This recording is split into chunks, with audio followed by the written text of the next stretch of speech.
sebagai ruang yang rekonsiliasi.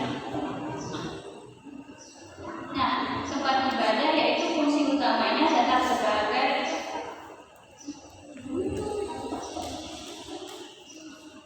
tempat sholat berjamaah dan ibadah lainnya seperti kajian Islam, zikir, dan perayaan dan Islam.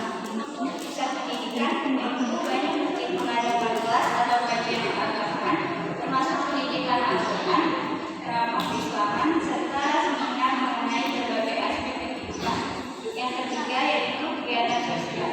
Masjid sering menjadi tempat berkumpulnya komunitas untuk kegiatan sosial seperti penggalangan dana bagi yang membutuhkan, memberi bantuan kemanusiaan, serta minta program berbagai makanan sampai miskin.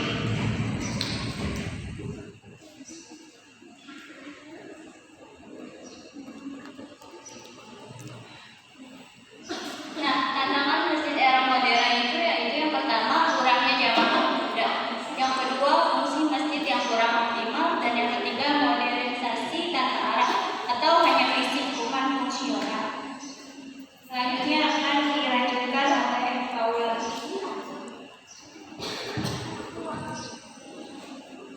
Sekarang kita akan membahas bagaimana caranya supaya masjid bisa menjadi tempat yang lebih bermanfaat dan menyenangkan untuk semua orang.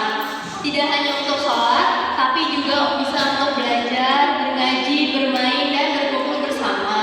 Yuk kita lihat apa saja sih yang bisa kita lakukan supaya masjid lebih terlihat aktif dan ramai. Yang pertama adalah membuat program-program inovatif seperti kajian rutin dan pelatihan. Yang kedua ada kolaborasi dengan komunitas lokal. Dan yang terakhir ada memanfaatkan adanya teknologi dengan baik seperti media sosial dan live streaming kajian. Ini masih simpel. Terima kasih. Sebulan cepet nih. Udah. Assalamualaikum warahmatullahi wabarakatuh. Halo adik-adik, masih pada semangatnya nih? Di sini kakak akan menjelaskan apa itu kesimpulan dari masjid. Masjid bukan hanya sekedar bangunan tempat sholat, tetapi juga